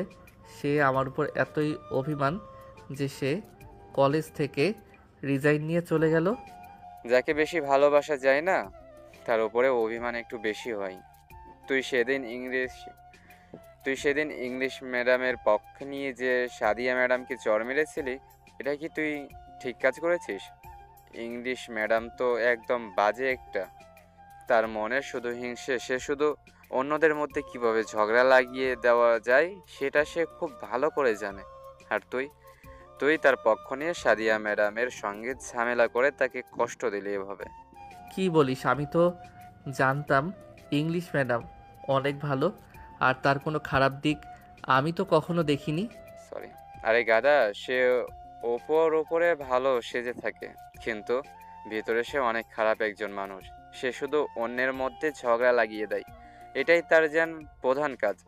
তার সঙ্গে কেউ ঠিক মতো কথা বলতে চায় না। আর তুই তুই তার জন্য আমাদের সিনিয়র ভাবিকে চড় মেরে বসলি। এটা তুই ঠিক কাজ করিসনি। এখন যা হবার তা তো হয়ে গেছে। আমি এখন সাদিয়া ম্যাডামের সঙ্গে দেখা করতে চাই, ওনার কাছে আমি ক্ষমা চাইতে চাই। আমি আর কখনোই ওনাকে কষ্ট দিয়ে কথা বলবো না, ওনার গায়ে কখনো হাত তুলবো না। তুই যেভাবে পারিস তার সঙ্গে আমার একটু যোগাযোগ করিয়ে দে। বিশ্বাস কর, আমি তার হাত পা ধরে হলেও ক্ষমা চেয়ে নেব, কিন্তু আমি এই ভুল শোধরাতে চাই। কিন্তু কিভাবে তুই বল শুধরাবি? বল, সে কোথায় থাকে কেউ জানে না, তার ফ্যামিলি জানে না সে কোথায় থাকে। তাহলে আমরা কি করে জানবো যে সে কোথায় আছে, এখন কি করতেছে? কিছুই তো বলতে পারবো না। তার ফ্যামিলির সঙ্গেও নাকি তার কোনো যোগাযোগ হয় না। কি বলতেছিস তাহলে? এখন তাকে কিভাবে খুঁজে বের করব? কেউ না কেউ তো জানে সে কোথায় এখন থাকতে পারে। তাকে যেভাবে হোক খুঁজে বের করতে হবে। আমাদের সব বন্ধুর সঙ্গে কথা বল, সবার সঙ্গে কথা বলে তাকে খুঁজতে হবে। যেভাবেই হোক তাকে কিন্তু আমার লাগবে। তোরা যেভাবেই হোক ম্যাডামকে আমার সামনে এনে দাঁড় করিয়ে দে। তুই যত সহজভাবে নিচ্ছিস বিষয়টা আসলে তত সহজ না। এটা অনেক বড় একটা কাজ। তুই বুঝতে পারতেছিস যে এখন ওনার কোনো নাম্বার নাই, উনি কোথায় থাকে কেউ জানে না, এমনকি তার ফ্যামিলিও জানে না। তাহলে আমরা তাকে কিভাবে খুঁজে বের করব? বল, এটা তো অনেক ঝামেলা আছে। আমির আর সাদিয়ার প্রেম সবেমাত্র পূর্ণতার হাওয়া পেতে চলেছিল, কিন্তু হঠাৎই থমকে গেল তাদেরই ভালোবাসার গাড়িটা। মুহূর্তের মধ্যেই তাদের এই সম্পর্কের ভাঙন শুরু হয়ে গেল। কিন্তু সাদিয়া এখন কোথায় আছে কেউ জানে না, এমনকি তার ফ্যামিলিও জানে না যে সাদিয়া এখন কোথায় থাকে, কি করে। সে কলেজ থেকেও রিজাইন দিয়ে একেবারে চলে গেছে। তাই আবির আর আবিরের বন্ধু প্রিন্সিপাল স্যারের কাছে যাওয়ার জন্য প্রস্তুতি নিচ্ছে। তারা ভেবেছে প্রিন্সিপাল স্যার হয়তো কিছু জানে সাদিয়া ম্যাডাম সম্পর্কে, সে এখন কোথায় থাকে, কি করে। স্যার, সাদিয়া ম্যাম যে সরি স্যার, সাদিয়া ম্যাম যে সেদিন রিজাইন দিয়ে চলে গেছে, সে কোথায় গেছে? নতুন কোনো জায়গায় চাকরি করতে চলে গেছে কিনা? আপনাকে কিছু তো বলে গেছে, যদি আমাদেরকে একটু ইনফরমেশন দিতেন যে সে এখন কোথায় আছে, তাহলে আমাদের অনেক উপকার হতো। দেখো, সে আমাকে শুধু রিজাইন পেপার দিয়ে চলে গেছে। সে কোথায় যাচ্ছে এবং সেখানে গিয়ে কি করবে এ বিষয়ে আমার সঙ্গে তার কোনো কথাই হয়নি। তাই আমি তোমাদের কিভাবে বলবো যে সে এখন কোথায় আছে বা কি করতেছে? স্যার, আপনি কাগজগুলো একটু বের করে দেখেন, সেখানে হয়তো কিছু না কিছু ইনফরমেশন আমরা পেতে পারি। প্লিজ আপনি একটু আমাদের হেল্প করুন। আপনি যদি আমাদের একটু হেল্প করেন তাহলে আমাদের অনেক উপকার হবে। আমি সাদিয়াকে খুঁজে বেড়াচ্ছি অনেক দিন হলো, কিন্তু ওকে খুঁজে পাচ্ছি না। ও কোথায় যে চলে গেছে আমাকে রেখে। ওকে ছাড়া থাকতে আমার অনেক কষ্ট হচ্ছে। মাঝে মধ্যে দম আটকে আসে তার কথা মনে হলে। এটা এখন একটু বাড়াবাড়ি হয়ে যাচ্ছে না? তোমার তো আরো খুশি হওয়া উচিত এই ব্যাপারটাতে, কারণ সাদিয়া তো তোমার থেকে বয়সে অনেক বড়, আর তুমি সেই মেয়েটার সঙ্গে প্রেম করতে চাচ্ছ। আবার নতুন করে সে তোমার জীবন থেকে সরে গেছে, এটা তো তোমার জন্য ভালো হয়েছে, কিন্তু তুমি তাকে আবার তোমার জীবনের সঙ্গে জড়াতে যাচ্ছ কেন? স্যার, সে যে আমাকে কতটা ভালোবাসে সেটা আমি ছাড়া আর কেউ জানে না। সে আমাকে অনেক বেশি ভালোবাসে। আমার জন্য সে সব করতে পারে। সেদিন যদি তাকে চটটা না মারতাম তাহলে তার এত অভিমান হতো না, আর আমাকে ছেড়ে কোথাও রাগ করে চলে যেত না? সেদিন ভুলটা আমারই হয়েছিল, উচিত হয়নি আমার। এখন সেটা তোমাদের ব্যক্তিগত বিষয়। আমার তোমাকে একটা পরামর্শ দেওয়ার ছিল, তাই তোমাকে পরামর্শটা দিলাম। এখন বাদবাকি সব তোমার ইচ্ছা। আর তুমি যে বলতেছো কাগজপাতি দেখে কি করবে, যেখানে ওর কোনো অ্যাড্রেস লেখা নেই। আর এটা তো ওর জয়েনিং লেটার না যে ওর অ্যাড্রেস নাম্বার সব কিছু লেখা থাকবে। এখানে ওর কোনো কন্ট্যাক্ট নাম্বার বা অ্যাড্রেস দেওয়া নেই, তাই আমি তোমাদের কোনো প্রকারে হেল্প করতে পারবো না। প্রিন্সিপালের কথা শুনে যেটুকু আশা বেঁচে ছিল আবিরের মধ্যে সাদিয়াকে খুঁজে পাওয়ার, সেটুকু আশাও শেষ হতে চলেছে। কিভাবে এখন সাদিয়াকে খুঁজে পাবে? সাদিয়া কোথায় আছে, সে কেমন আছে? আবির সে কথা ভেবে ভেবে পাগল হয়ে যাচ্ছে। তাকে কিভাবে খুঁজে বের করবে এখন আবির? সবসময় এই বিষয়টা নিয়ে অনেক চিন্তিত থাকে সে। সাদিয়াকে ছাড়া অনেক কষ্টে দিনগুলো পার করতেছে। বন্ধু, আমার মাথায় একটা বুদ্ধি এসেছে। তুই একটা কাজ কর, যেভাবেই হোক সাদিয়া ম্যামের বান্ধবীর নাম্বারটা ম্যানেজ কর। দেখ, তার সঙ্গে যোগাযোগ করলে কিছু একটা আমরা ইনফরমেশন পেতে পারি। আমার তো তার বান্ধবীর সঙ্গে কোনো যোগাযোগ বা আমি তাকে চিনিও না, তাহলে কিভাবে তার সঙ্গে যোগাযোগ করব বল? তুই দেখ, আমার মাথা কাজ করতেছে না। তুই একটু চেষ্টা কর তার বান্ধবীর সঙ্গে যোগাযোগ করতে। সাদিয়া ম্যামের বান্ধবীর নাম্বার ম্যানেজ করতে আমার অনেক কষ্ট হয়ে গেল বন্ধু। কতজনকে ফোন করতে হয়েছে, এই নাম্বারের জন্য অনেক কষ্টের পর পেয়েছি, তাও দিতে চাচ্ছিল না। অনেক রিকোয়েস্ট করে নিয়েছি, এখন আমি নাম্বার এনে দিয়েছি। এখন তুই ফোন দিয়ে কথা বল, আমি আর কি বলবো। হ্যালো, কে বলছেন? আপনাকে তো ঠিক চিনতে পারলাম না। কে আপনি? আমি আবির, চিনতে পেরেছেন? এখন আপনার কাছে একটা হেল্পের জন্য ফোন দিছি। যদি আমাকে হেল্পটা করেন অনেক উপকার হতো আমার। কি উপকার বলো দেখি, চেষ্টা করি। যদি আমার সাধ্যের ভিতর হয় তাহলে আমি চেষ্টা করব তোমাকে উপকারটা করার, কিন্তু উপকারটা কি সেটা আগে বলতে হবে তো। যেভাবেই হোক আমার সাদিয়ার নাম্বারটা ম্যানেজ করে দিতে হবে। আর নাম্বার যদি নাও দিতে পারেন, তার লোকেশনটা আমাকে দিন। সে কোথায় থাকে সেই অ্যাড্রেসটা আমাকে দিন প্লিজ। এখন সাদিয়া কোথায় থাকে সেটা তো আমি নিজেও জানি না। আমি শুনেছিলাম ও নাকি কলেজে রিজাইন দিয়ে কোথাও চলে গিয়েছে। ওর বাড়ির মানুষও জানে না যে ও কোথায় আছে। তাহলে আমি কি করে জানবো বলো? আর সব থেকে বড় কথা হচ্ছে ওর ফোনটাও বন্ধ এখন। তাহলে ওর সঙ্গে যোগাযোগ কিভাবে করব? ওনার সঙ্গে যোগাযোগ করার কি কোনো উপায় নেই? আমি সেদিন অনেক বড় একটা ভুল করে ফেলেছিলাম তাকে চর মেরে। আমি যদি সেদিন তাকে চর না মারতাম তাহলে এত বড় ঘটনা ঘটতো না। আমার উপর রাগ করে সে কোথায় হারিয়ে গেল আমাকে একা রেখে। এখন তুমিও একটু খোঁজাখুঁজি করো, আর আমি এখান থেকে চেষ্টা করছি। আর ওর যত পরিচিত মানুষ আছে সবার সঙ্গে কথা বলার চেষ্টা করো। আর আমি আমার সর্বোচ্চ চেষ্টা করছি ওকে খুঁজে বের করার। আচ্ছা ঠিক আছে, আমি সবার সঙ্গে কথা বলতেছি। যেভাবেই হোক ওনাকে খুঁজে বের করতে হবে আমার জন্য। তার ফ্যামিলির সঙ্গেও সে সম্পর্ক শেষ করে দিয়ে গেছে। তাদের সঙ্গে আর কোনো যোগাযোগ করে না। তারাও তাকে নিয়ে অনেক চিন্তা করতেছে। আমার জন্য তাদেরকেও কষ্ট করতে হচ্ছে। বন্ধু, এখন এগুলো ভেবে কোনো লাভ নেই। এখন তোকে শক্ত হতে হবে। যদি তোর ভালোবাসা সত্যি হয়, তুইও যদি ম্যাডামকে তার মতো করে ভালোবাসতে পারিস, তাহলে তুই তাকে খুঁজে বের করতে পারবি। তাছাড়া আর কেউ খুঁজে বের করতে পারবে না। তুই একটু মাথা খাটা, তুই একটু ভেবে দেখ সে কোথায় যেতে পারে। আর তার পরিচিত মানুষদের সাথে একটু কথা বলার চেষ্টা কর। আমি তো সবাইকে চিনি না, তুই তো একটু হলেও তার ভাই, ব্রাদার, আত্মীয় স্বজন, বান্ধবীদের চিনিস। আমি চেষ্টা করতেছি, কি করব। এর থেকে বেশি চেষ্টা তো কোনো কমতি রাখতেছি না। কিন্তু তারপরও তো খুঁজে পাচ্ছি না তাকে। কোথায় গেলে এখন তাকে খুঁজে পেতাম। এভাবে আর ভালো লাগতেছে না, অনেক খারাপ লাগতেছে আমার তাকে ছাড়া। সাদিয়াকে ছাড়া যেন আবিরের এক একটা দিন এক একটা বছরের মতো করে কাটতেছে। সাদিয়াকে সে অনেক মিস করতেছে। কত জায়গায় ফোন করলো, কতজনের কাছে খবর নিল, কোথাও সাদিয়া যায়নি।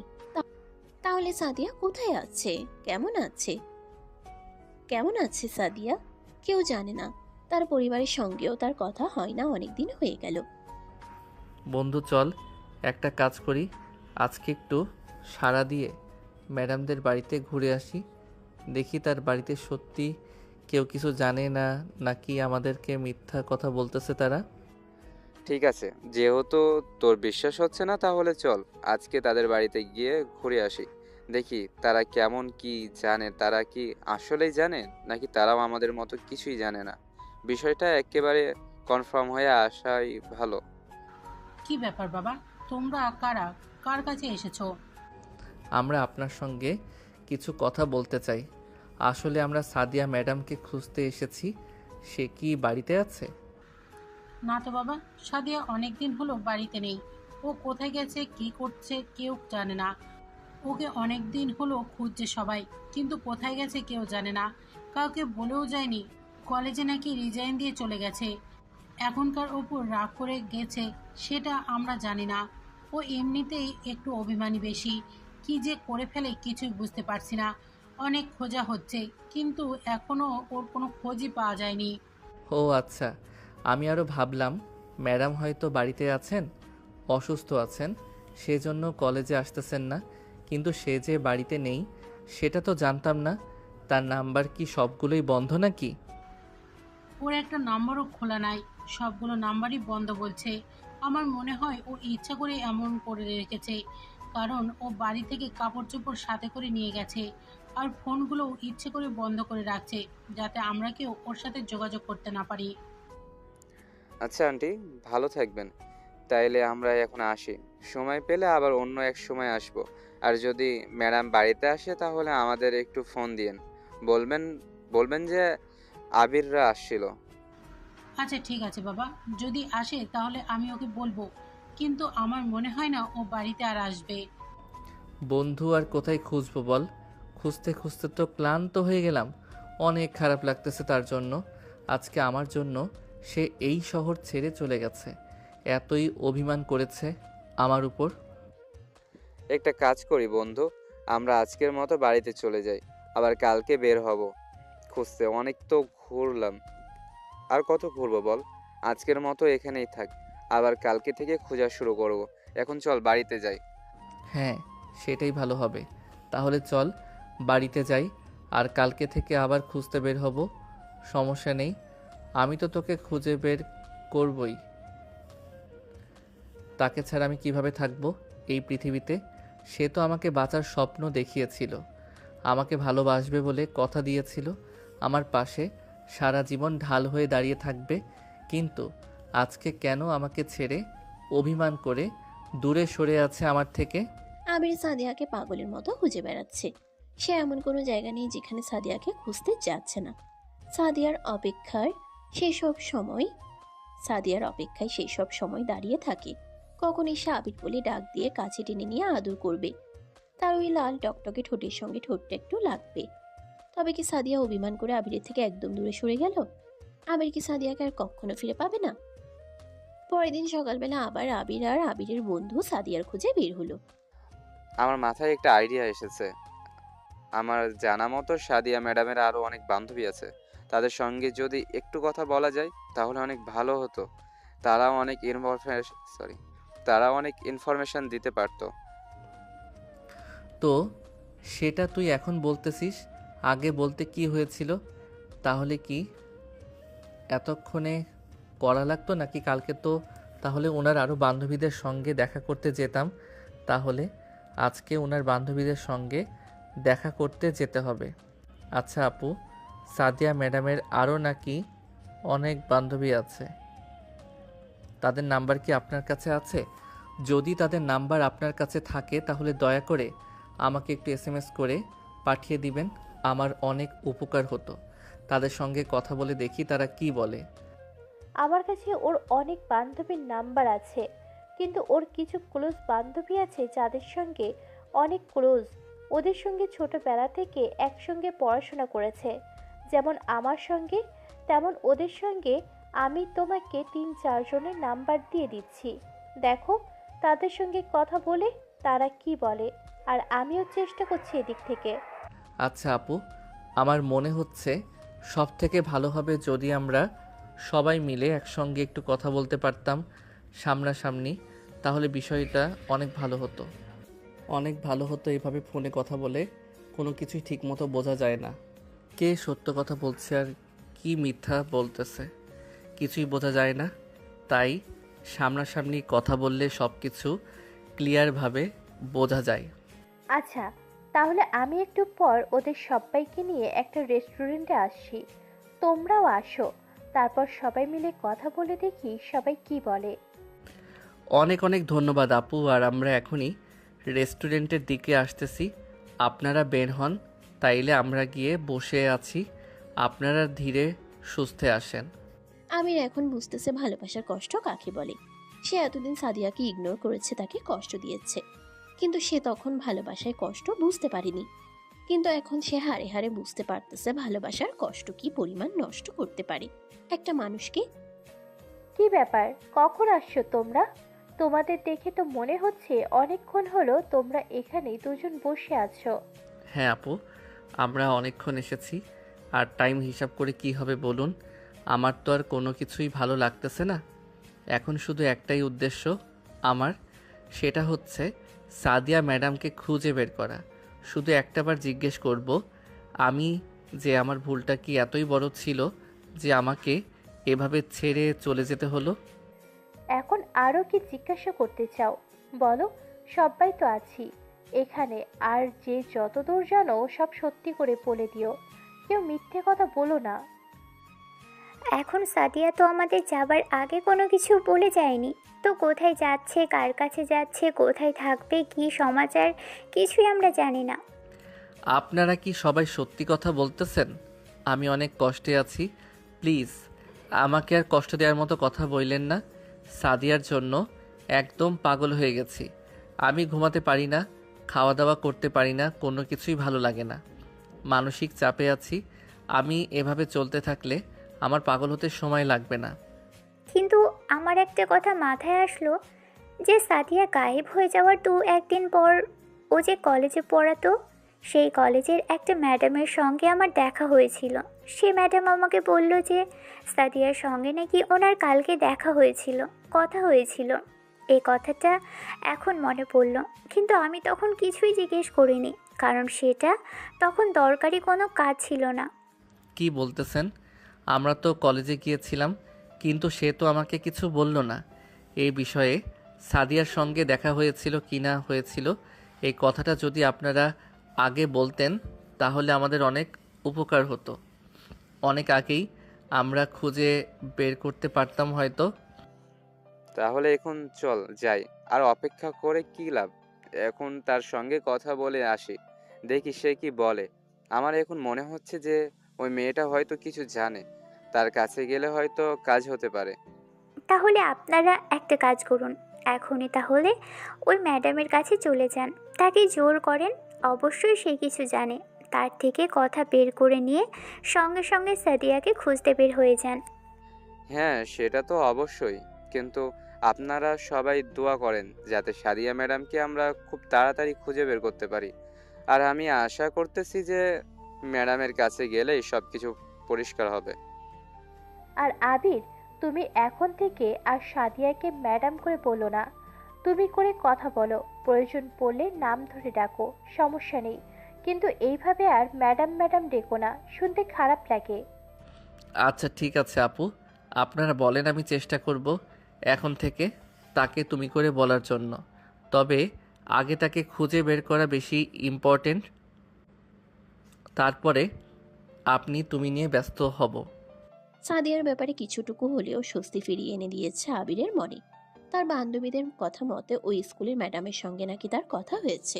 সেই ম্যাডাম কিছু হলেও জানে তাদের এখন আবিরের জীবনে সব থেকে বড় কাজই হচ্ছে সাদিয়াকে খুঁজে বের করা। এটাই যেন তার মূল উদ্দেশ্য হয়ে দাঁড়িয়ে গেছে এখন। তারপর তারা সেই ম্যাডামের সঙ্গে কথা বলতে তার বাড়িতে চলে যান। আচ্ছা ম্যাডাম, আপনার সঙ্গে কিছু কথা ছিল। যখন আমি কলেজে গেলাম তখন আপনি সেখানে ছিলেন না, তাই সরাসরি আপনার বাসায় চলে আসলাম। আপনি কী জন্য রাগ করেছেন আমাদের উপর, কিন্তু আমরা এসেছি অনেক বড় বিপদে পড়ে। এই বিপদ থেকে আপনি আমাদের কিছুটুকু হেল্প করতে পারবেন? আমি বুঝতে পেরেছি তো যে তোমরা আমার কাছে কি জন্য এসেছো, এখন বুঝতে পেরেছি কিন্তু যে কাজে এসেছো সেটা আমি কত দূর হেল্প করতে পারবো এখনও বলতে পারছি না। আপনি সত্যি করে একটা কথা বলবেন? আপনি কি আগে বলো শুনি, কি কথা? আগে তোমার সেই কথাগুলো জানতে হবে। আমি শুনলাম সাদিয়া নিখোঁজ হওয়ার আগের দিন নাকি আপনার সঙ্গে কথা হয়েছিল, দেখা হয়েছিল আপনার সঙ্গে। কি কথা হয়েছিল সেটা যদি একটু বলতেন আমাকে, আর সে কোথায় এখন থাকে, কি করতেছে, যদি সব কিছু জানেন তাহলে আমাকে একটু বলেন, আমার অনেক উপকার হবে। আপনার কাছে আমি কৃতজ্ঞ থাকব। আমি অনেক খুঁজে বেড়াচ্ছি কিন্তু তাকে কোথাও খুঁজে পাচ্ছি না। আপনি আমাকে এখন একটু হেল্প করেন। সেদিন যে লাইব্রেরিতে আমার সঙ্গে খারাপ ব্যবহার করেছিলে না, সেটার জন্য আমার কাছে ক্ষমা চাইতে এসেছিলে। আমার হাত ধরে ক্ষমা চেয়ে অনেক কান্নাকাটিও করলো। যে তোমার জন্য এত কিছু করলো, যে তুমি ওর গায়ে হাত তুলেছো, তোমার এই গায়ে হাত তোলাতে অনেক কষ্ট পেয়েছে। আর আমার সাথেও খারাপ ব্যবহার করেও অনেক কষ্ট পেয়েছে। অনেক আফসোস করলাম, অনেকবার ক্ষমা চেয়েছে আর আমার কাছে সে ক্ষমা চেয়েছে। কিন্তু কোথায় যাচ্ছে, কিভাবে যাচ্ছে, কি করবে সেখানে গিয়ে, এগুলো সম্পর্কে আপনাকে কিছু বলেনি নাকি? সত্যি করে বলেন একটু আমাকে। সত্যি বলতে ও আমার কাছে শুধুমাত্র সরি বলার জন্যই এসেছিল, আমার কাছে ক্ষমা চাওয়ার জন্যই এসেছিল। কিন্তু আমি বললাম যে আমি শুনলাম তুমি নাকি রিজাইন দিচ্ছ। তাহলে রিজাইন দিয়ে কোথায় যাচ্ছ? অন্য কোথাও চাকরি নিচ্ছ? নাকি আমাকে বলল যে এই শহর থেকে নাকি একেবারে চলে যাচ্ছে। তখন আমি প্রশ্ন করলাম, কি জন্যে চলে যাচ্ছ, কোথায় যাচ্ছ? আমাকে বলতে চাচ্ছিল না, কিন্তু আমি খুব জোরাজোরি করার পর বলল যে সে নাকি সিরাজগঞ্জ চলে যাচ্ছে। কিন্তু আমাকে বলতে নিষেধ করেছিল, বলেছিল আমি যাতে কাউকে না বলি। তাই আমি এখনও কাউকে কিছুই বলিনি। ভুল ছিল ঠিক, তেমনি রেখে দিয়েছিলাম আমার কাছে কথাগুলো। সিরাজগঞ্জে শহরে একটা কলেজে চাকরি করতেছে, আমাকে এটাই বলে গিয়েছিল। আপনি সত্যি কথা বলতেছেন? সত্যি কি সে এখন সিরাজগঞ্জে আছে? আর সিরাজগঞ্জে কোন কলেজে আছে সেটা তো বললেন না আপনি। আমাকে বলল যে সিরাজগঞ্জ সিটি কলেজে নাকি সে চাকরি পেয়েছে। সে এখন থেকে ওখানেই থাকবে, পরিবারের সঙ্গে কোনো যোগাযোগ রাখবে না, প্রেমিকের সঙ্গে কোনো যোগাযোগ রাখবে না, সে কখনো নাকি বিয়ে করবে না, এটাই আমাকে বলে চলে গেল। এর থেকে বেশি কিছু আমি জানার চেষ্টা করিনি, আর নাম্বার তো চাইনি আমি। আপু, আপনি কি আমাদের সঙ্গে যাবেন? আমরা ম্যাডামের খোঁজ পেয়ে গেছি। আপনার যেহেতু বান্ধবী, সরি আপু, আপনি কি আমাদের সঙ্গে যাবেন? আমরা ম্যাডামের খোঁজ পেয়ে গেছি। আপনারা যেহেতু বান্ধবী ম্যাডামের, আপনি সাথে গেলে একটু ভালো হতো আমাদের জন্য। এক্সট্রা একটা বেনিফিট পেতাম আমরা একটা মেয়ের সঙ্গ থাকলে। আর যেহেতু আপনি তার বেস্ট ফ্রেন্ড।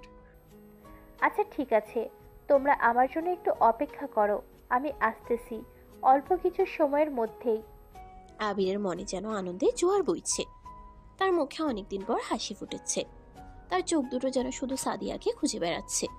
তার মনে এখন শুধু সাদিয়াকে একটাবার জড়িয়ে ধরার ইচ্ছাই হচ্ছে। তার মাথায় এই মুহূর্তে সাদিয়ার নাম ছাড়া অন্য কিছু আসতেছে না। সে শুধু সাদিয়ার কথাই ভাবতেছে।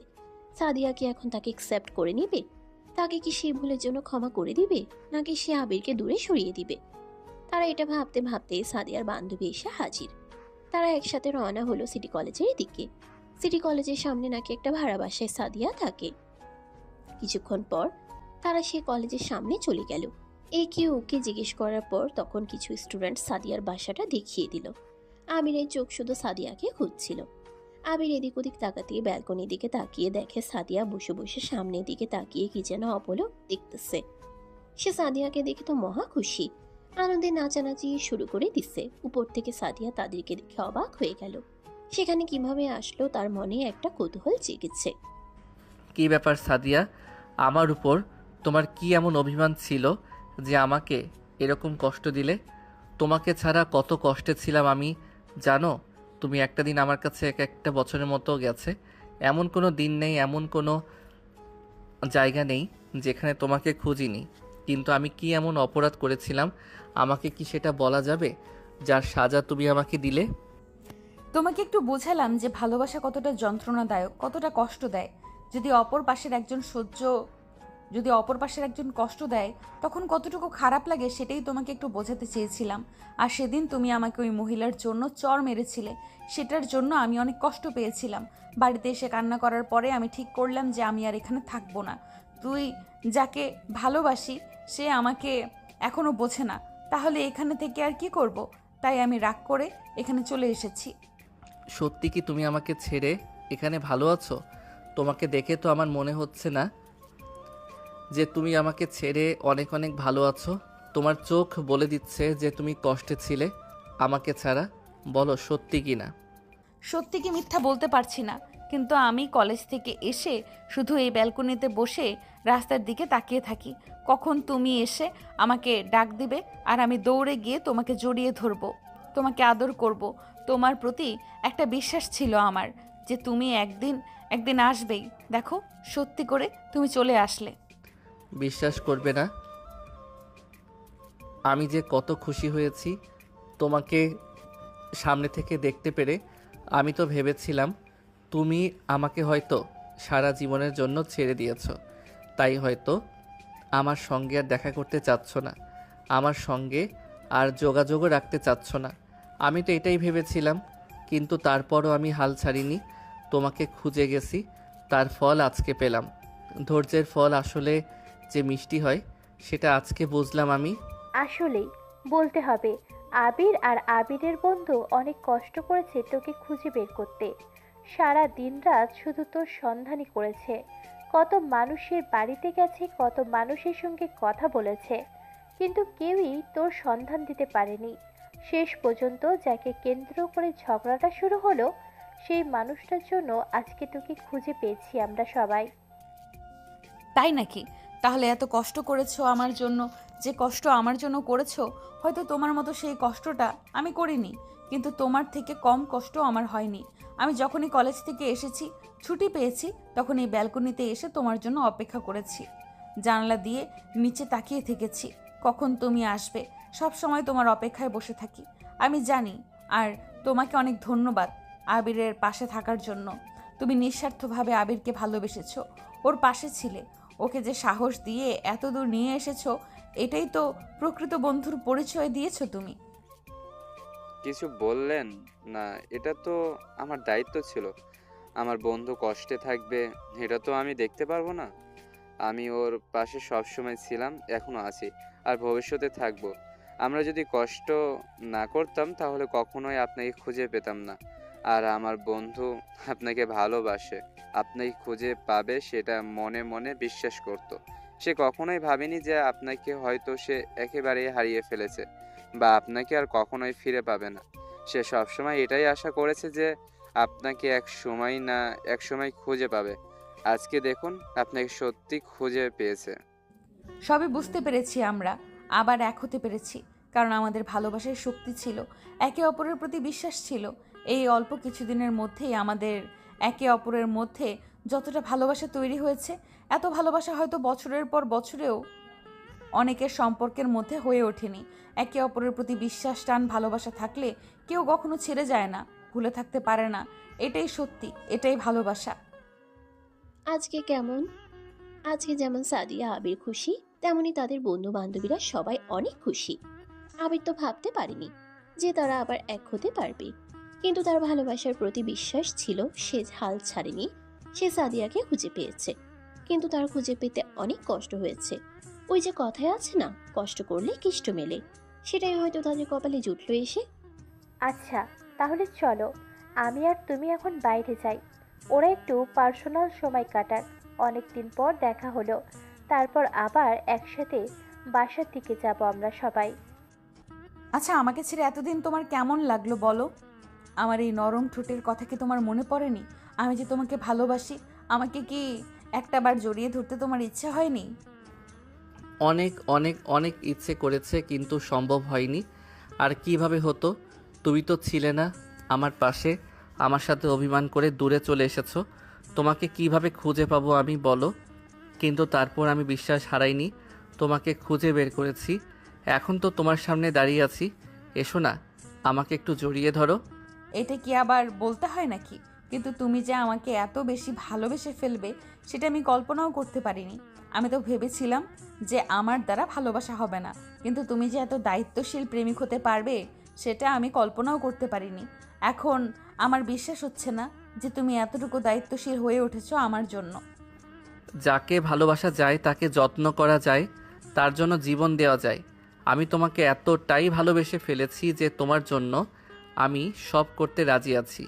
আর এটা তো তাদের কাছে সামান্য একটা বিষয়। তোমাকে আমি সারা জীবন আগলে রাখবো, ভালোবাসা দিয়ে ভরিয়ে রাখবো, আর কখনো তোমাকে এভাবে কষ্ট দিব না। আর তুমি আমাকে এভাবে হুট করে ছেড়ে চলে এসো না কখনো। আমি যদি কোনো ভুল করে থাকি আমাকে সেটা বলবে, আমি সেই ভুলটা শুধরাবো। আবির সাদিয়াকে জড়িয়ে ধরে তার লাল টুকটুকে ঠোঁটে কিস করতে শুরু করলো। সাদিয়া তার সঙ্গে রোমান্টিক মুহূর্তে হারিয়ে যেতে শুরু করলো। অনেকদিন পর তারা একে অপরকে এরকম ভাবে জড়িয়ে ধরে ভালোবাসা প্রকাশ করতে পারতেছে। তারা একে অপরকে কতটা ভালোবাসে সেটাই হয়তো প্রকাশ পাচ্ছে আজকে। তবে ভালোবাসা কখনোই শেষ হয় না। ভালোবাসা বেঁচে থাকে সারা জীবন। ভালোবাসার কখনোই মৃত্যু হয় না। একজন আরেকজনকে কখনোই ভুলে থাকতে পারে না। জীবনে প্রত্যেকটি মানুষ তাদের ভালোবাসার মানুষকে আপন করে পাক।